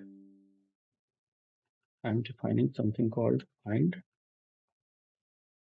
and I'm passing a list, comma, a number, and I'm saying for each values that are present in list, if each is not each is not equal to number, print that each value, and if it else, it will break. Now what I'm doing, I have for I have an empty list, and this list is containing uh, empty, so I will fill it up with I in range 1000, and I'm saying uh, t dot append I, list is now filled. Now I'm saying I'm calling the function. I'm calling the function find, and find what? T, and find 999. Once I run this, what happens? It goes from it goes from okay, it goes from 0 to actually 998. So you can see it is going up to 998. Okay,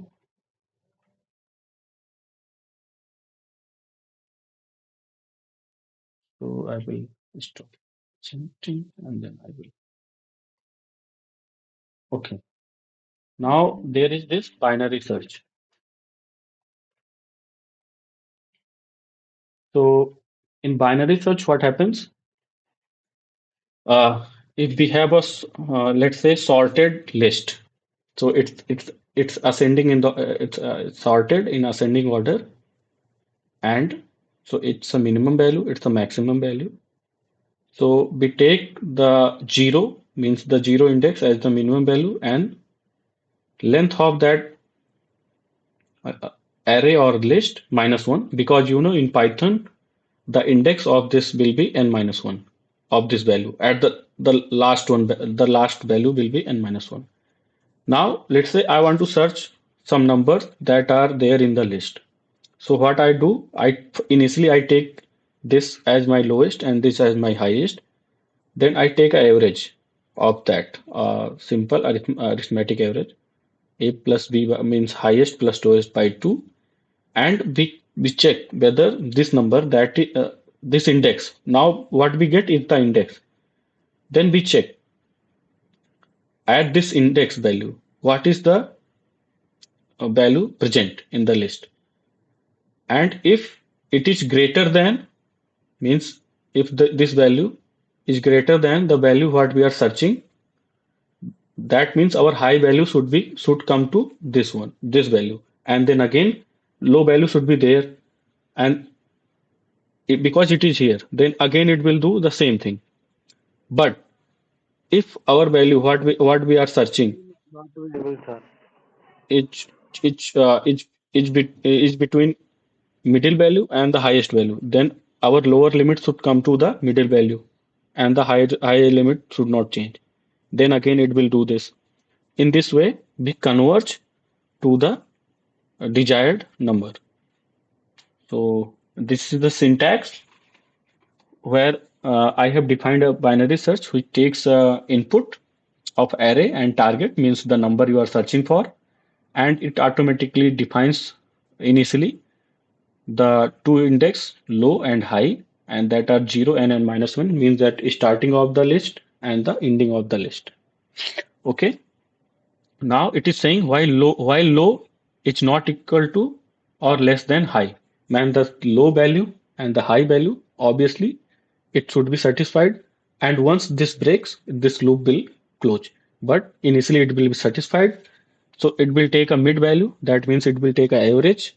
Now, whatever the array, whatever the array you have passed, and it will index that mid value, and if that value is equal to target, that means that's it. Nothing you have to do nothing. You have reached to your solution.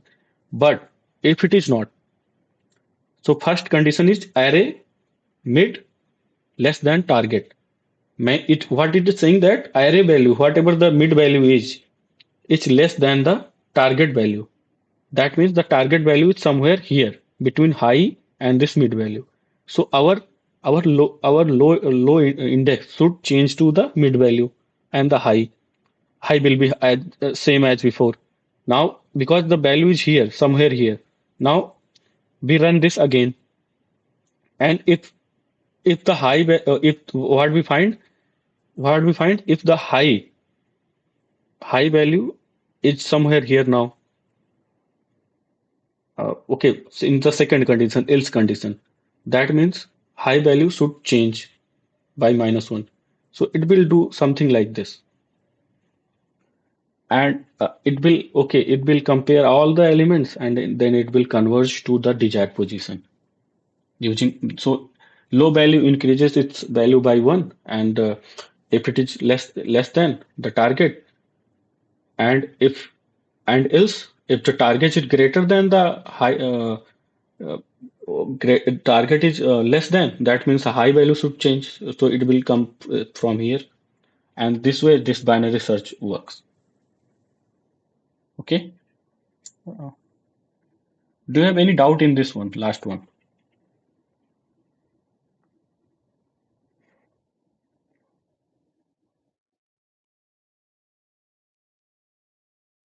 Okay, so I will show you this example.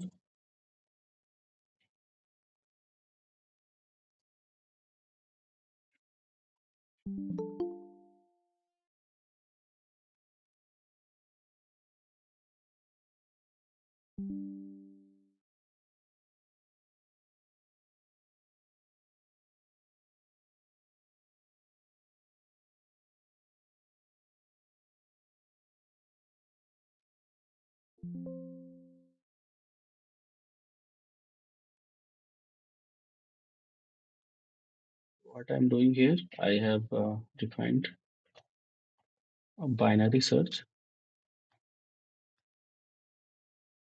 that takes an array and a target, and what it does, defines low comma high index at 0 comma length of that array minus 1, and what it says, while low is less than or equal to high, what you do is you take an average and that is mid, and you compare. Mid is nothing but low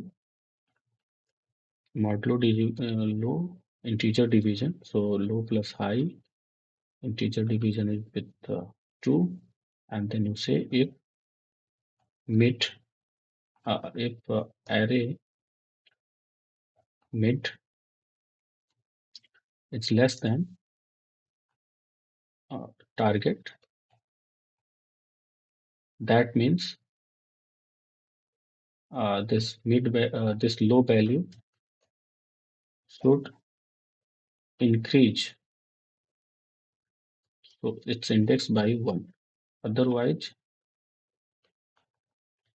else it should the high value should decrease its index by 1. And if nothing is true, then okay, there should be a return function also. So return will be -1, means that target is not found. So I will put that also.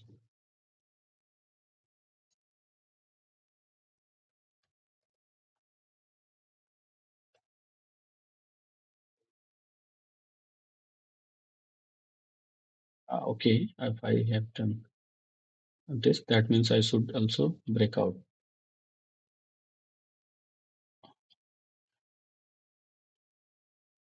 Sorry. So if it is, there will be three conditions. This is for else, and this is else if. And there will be one more condition if in the first chance itself is true. If array mid is equal to target, that means it should return the mid index.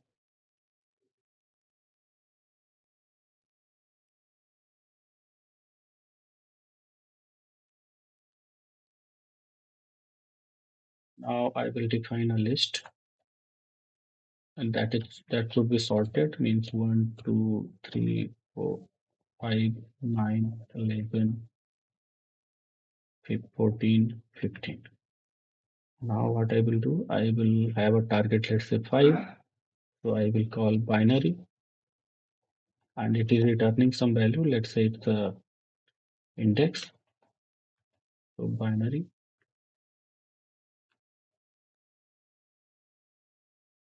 and my array is X, and my target is what?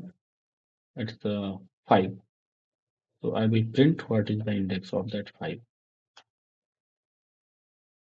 Print index. So we know that 5 is at which index? 0, 1, 2, and 3. So 5 is at index 3. So this actually works, and it returns that index 5 is present at index 3, and then you can print its value. Let's say our target is 9. So it's 4. And you can also print everywhere to see what is happening. So you can print mid equal to mid, nothing but mid, and then you can also print that what is happening to mid mid value. That means mid value to array mid, and then you can also print here, if this loop comes, then print low changing low, and low changing to low. And if it comes here, then you can print changing high, and you can print high. Now what you will have is this. So first the it comes to the mid value, and that is 3, because the list is 1, 2, 3, 4, 5, 6, 7, and 8, and the mid value is 3, means In terms of indexing, it will be 0 to 7, and that mid will be 3. So mid is 3. Now this target is not satisfied, so it goes to this loop, and this loop what it has, print changing value to.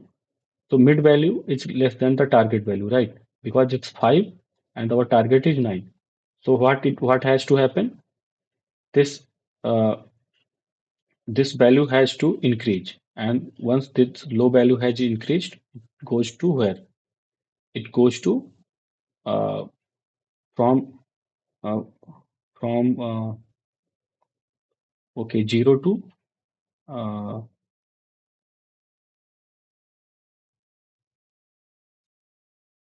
okay, 0 to 1.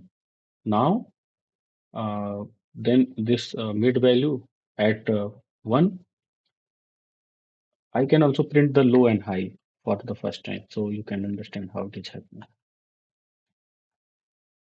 Low, low equal to low, and high equal to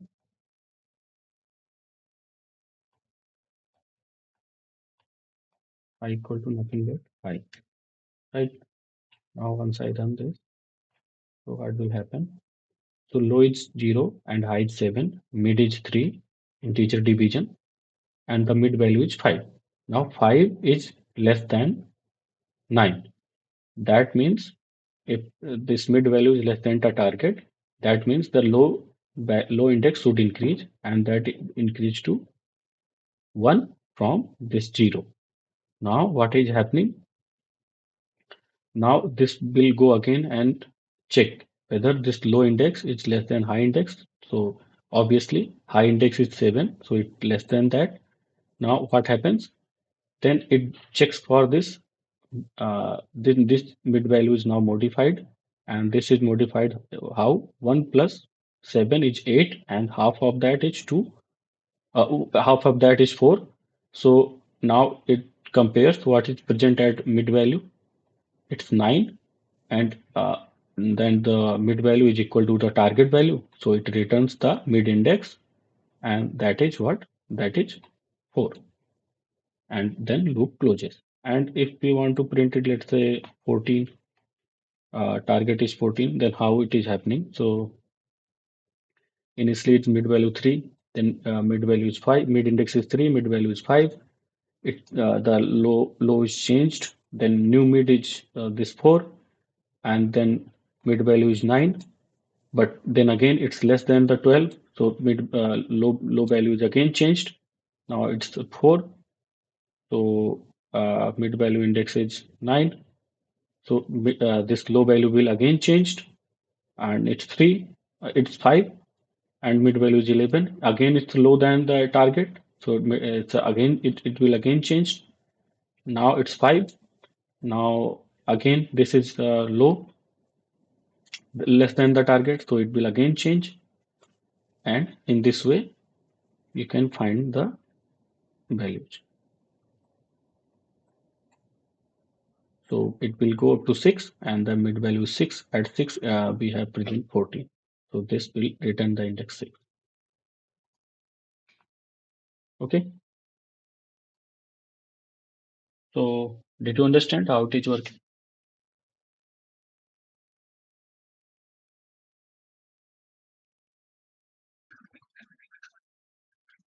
Yes, sir. Okay, so does anybody have any doubt?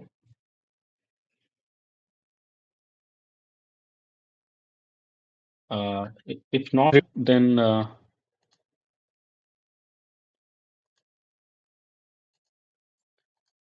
we can close this session. And also I want to acknowledge Professor Sudarshan Ainagar from IIT Roper, NPTEL team, and PMRF team, and Department of Physics, IIT Kanpur, for providing me such an opportunity uh, make to make this session happening.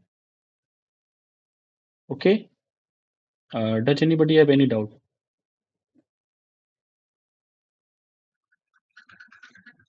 No, sir.